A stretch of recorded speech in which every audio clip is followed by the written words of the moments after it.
what happened at the sleepover, Crush decided to make an appearance because they kept making fun of her, saying, "Oh, you don't have an imaginary friend.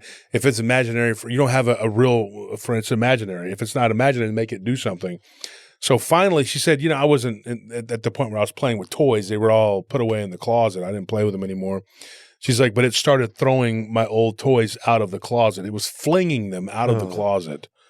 And she's like, "And I couldn't see him, but my friends freaked out, got up, screamed. They ran out. They had some pizza there. They knocked it over. They just made a big mess. Everybody was screaming. They wanted to go home. So she started yelling at him. Well, that was the first time he ever spoke directly to her. Like that she, it answered her, let's put it that way. Like she had heard sometimes a the sentence gibberish. or two. Yeah. Or the gibberish, right?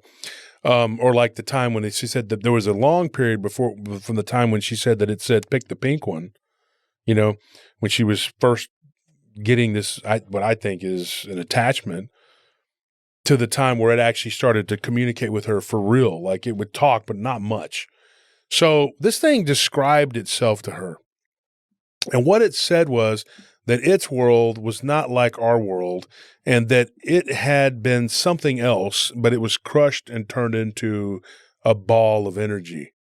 And then it was reborn, and it doesn't remember how or why or what, but that another entity that it called Ian, that's what this thing said, okay, told her. This is what it told her. Told him that they were the same kind of entity, but that someone had hurt it, and destroyed its consciousness and turned it into basically like Play-Doh, like a ball of clay. We've talked about this. So then this entity, it's kind of like it's hatched, like it comes back to life through some sort of disturbance or whatever, and then all it knows is that it just is. And it doesn't have any memory other than when it basically began to follow a dog around in the woods.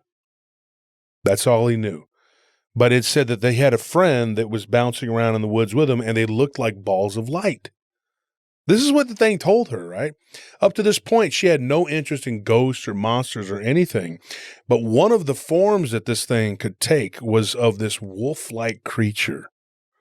Now, do you remember when that lady that I interviewed, I just kind of on the fly interviewed that lady from the hotel, and she was talking about the two wolves that were her friends?